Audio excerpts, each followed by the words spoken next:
Hi everyone, welcome to On the Other Hand. I'm Ariane Zurcher, and today we're doing lesson number 2. We'll start the embellishing. We're going to start in the upper left-hand corner of the front of the pouch, and we'll be doing the first 2 shapes in that corner. A couple things to keep in mind is that as I was taping, I wasn't taping in any kind of order. I was just randomly picking a shape and stitching it.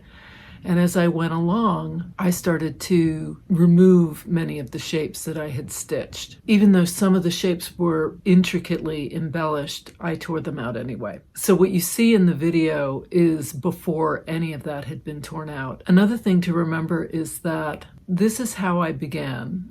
And as I was doing this, I had no idea what I was doing or how I was going to go about doing it. So it really is, what you're seeing is me working through a process. Having said that, I also have not worked with linen before, although I must say I absolutely have fallen in love with it.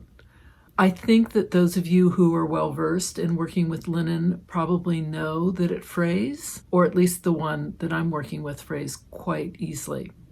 I did not stabilize the back. I also only gave myself 1/4 inch of a seam allowance. All of these things I've amended in the instructions, so you'll notice all of that. In addition, my original design had the top curved like this, and it was a pretty, I wouldn't say a severe curve, but it wasn't a gentle sloping curve, which is what you need if you're putting in a zipper. And since so many people have concerns about zippers, I decided to just make it easier for everyone to square it off. So the pattern as it is that you receive, it is not a rounded corner. If you want to round your corners, you can do that. The pattern allows for those corners to be rounded. The shapes won't be affected and you'll still be able to get your zipper in. There are a couple times when I veer off and I'm out of the camera frame. I tried to edit all of those out as best I could, but there are a few times when it wasn't possible. That stitching area is like this big, and it's really hard to stitch holding your piece and stitch and not move it around at all. Don't forget to hit that like button.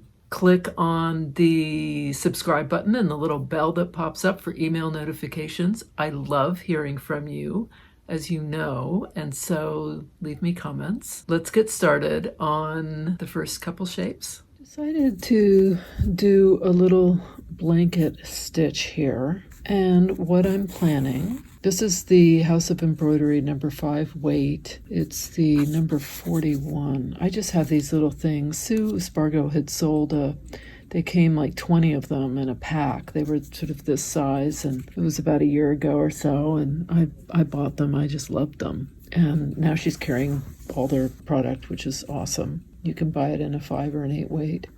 Anyway, this is the 5 weight, and what I'm going to do, like I did here, this is also a blanket stitch, and then I went back around and did the opposite, filling in. So I'm going to do that here. I'm keeping them fairly close together, and I'm just going in a little bit, like 1/8 of an inch from the edge. So I'm just going around with my little blanket stitch, which is, the blanket stitch is one of those stitches that it's used a lot in traditional wool applique, where all the colors are kind of those autumnal colors, and as a way, and also as a way of appliquing a shape down without whip stitching it down. But what I found is that the blanket stitch can be used in a lot of different ways that aren't just your typical securing a wool shape, and that's makes it really interesting and fun for me anyway. I like taking a traditional stitch and seeing how I can do it differently.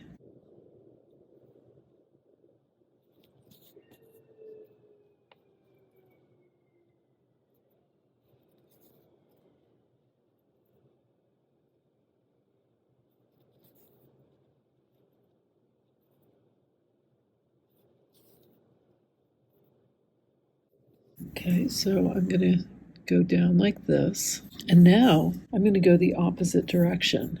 So I'm going to come up here in between. I'm going to go down here and come up right here.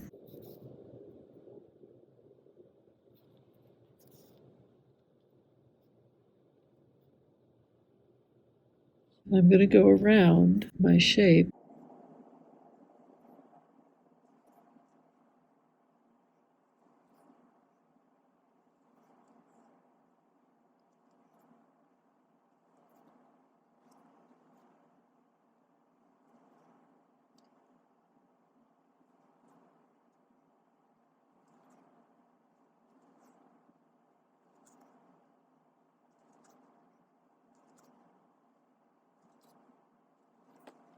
Doesn't that look cool though? I love that. So it kind of transforms the blanket stitch and kind of makes it into something else completely.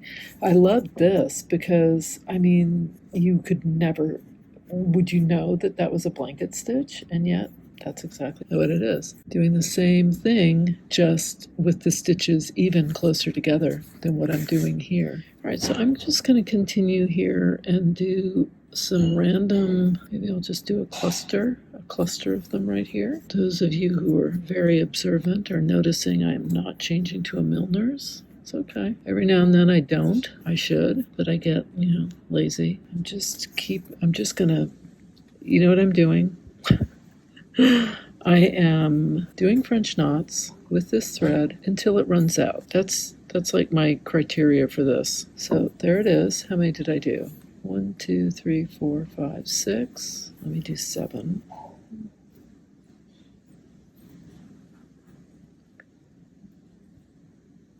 I'm using my silk ribbon and a number 24 chenille. And I'm going to do a little cluster of ribbon roses here. You go ahead like you're doing the beginning of a colonial knot. You keep a little bit, maybe 2 inches, wrap that around, and then instead of going down, you're going to do a running stitch down the center of the ribbon.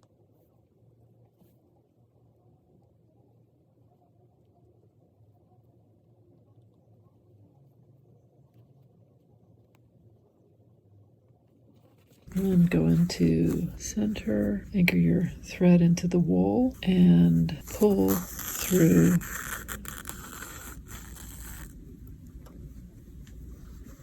I'm going to do 3 right here in this corner.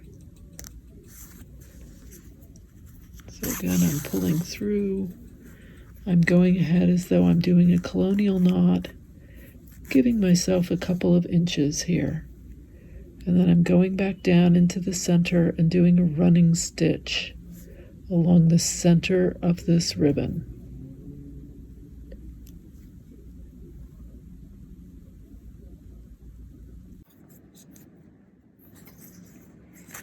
And then I'm pulling through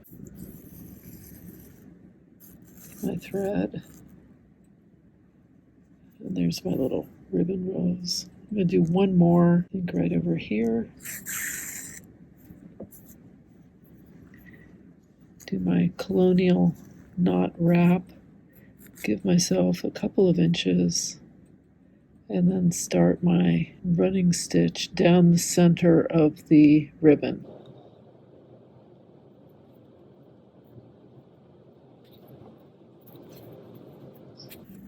Pull this through.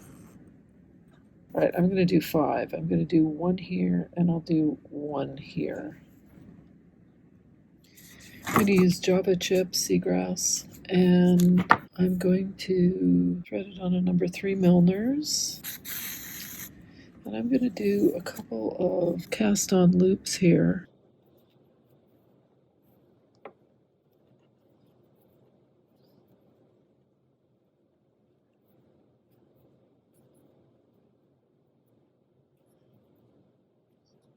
So that's 8.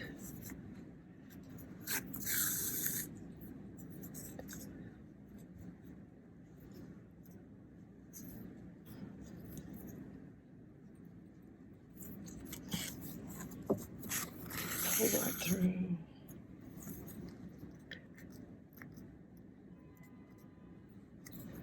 Just going to do them somewhat randomly so they're not going all in the same direction.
Okay, so I've done like a little group here. 1, 2, 3, 4, 5, 6, 7. Don't leave it. All right, I'm gonna get a little radical here. I'm going to cut a little opening into my wool, being careful not to cut into the background. Okay, so it's just gonna be like that, a tiny little opening here. Now I'm going to take my silk and pearl Ethiopian rocks on a 24 chenille. I'm going to do my blanket stitch very close together, closer than this, so that it looks like that one. So what I'm going to do is I'm going to go inside here with my needle. I'm pulling that knot through and I'm going to push that end out of sight. I'm going to go and take tiny little stitches around.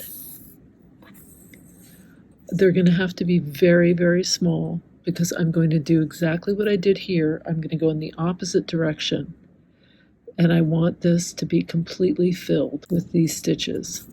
So I'm leaving very little space in between, less than 1/8 of an inch. I want there to be just enough in between here for my next stitch. I don't want to leave any kind of gap.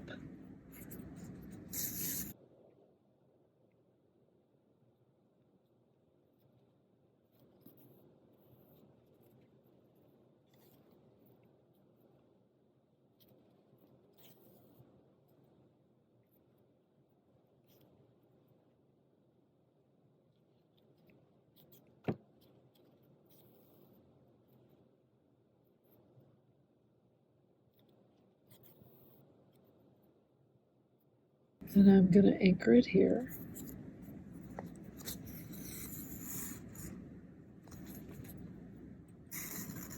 And then I'm going to come up and I'm going to go the opposite way. So I'm going to start here and what I'm doing is I'm going around this opening and closing it on the inside now. And then I'm going to go down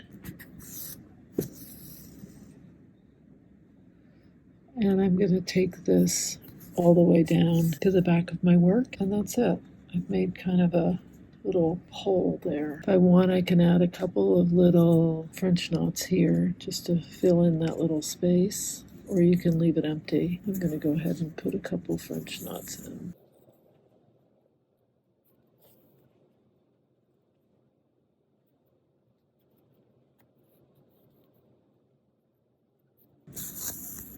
I'm doing 3. Got my ribbon rows, I've got my little cast-ons, I've got my blanket stitch, French knots, blanket stitch, done. Here's the next one that I'm working on. This is a 3/4 inch circle. I cut a hole into it And I'm going to use House of Embroidery. It's a number 8 weight desert sand on a 24 chenille. And I think I'm going to do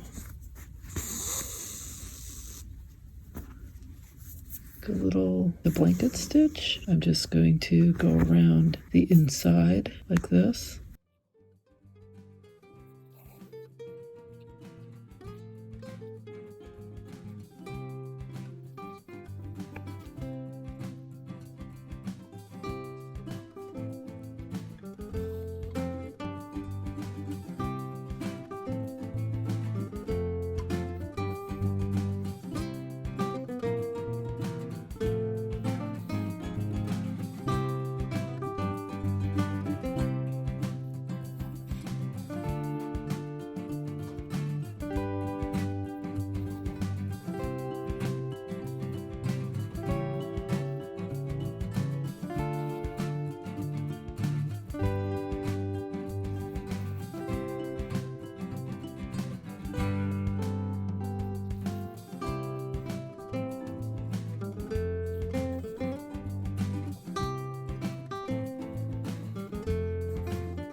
So now I want to do the same thing, but having this over here. So I'm just doing the same, but I'm having my outside edge over here. And the way I'm doing that is I'm going into wherever I'm seeing a gap and pulling my needle through,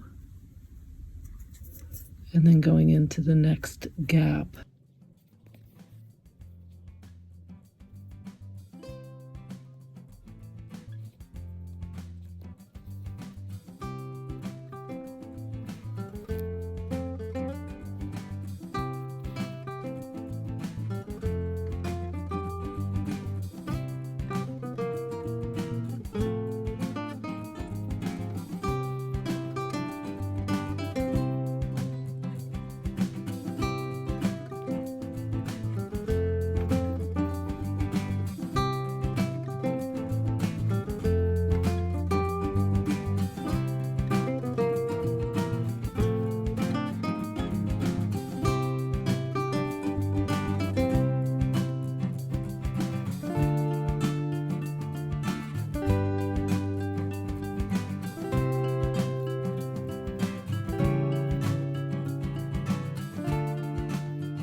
Keeping these really close together.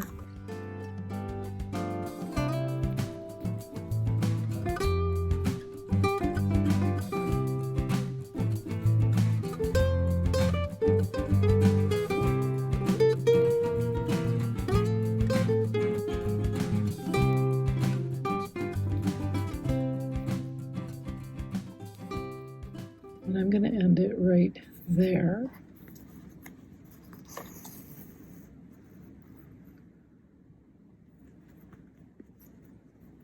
There I have my little ring covered. And this is not stuffed, it's just done with that one piece of wool and the blanket stitch going in both ways. The first time around going from here, and the second time around going around here and filling in all the gaps. I'm using silk ribbon straw flower on a 24 chenille, and I'm just going to go around here with a fly stitch. I'm going to keep this fairly small.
right, I'm going to do a picot here, and I'm going to make it fairly long. I'm going to anchor my needle out this way. I want it to sort of stand up, and I'm using the House of Embroidery. It's a number 5 weight, and I'm going to go right in here,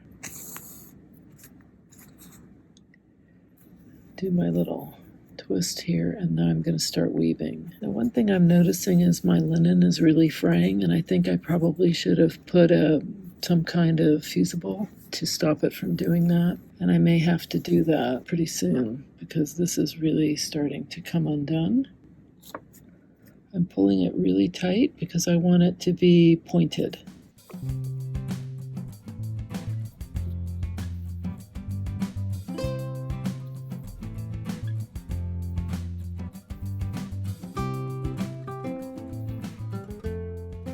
Take this out so I can not be pulling those stitches as I go.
I'm going to end this. I think I'm going to do a bunch of French knots here. I'm going to do 3 wrap French knots inside.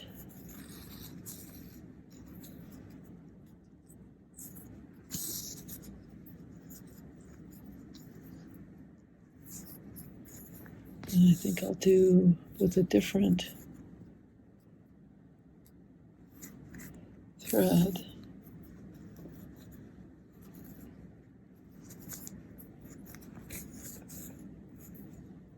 Some colonial knots. Thanks so much for watching.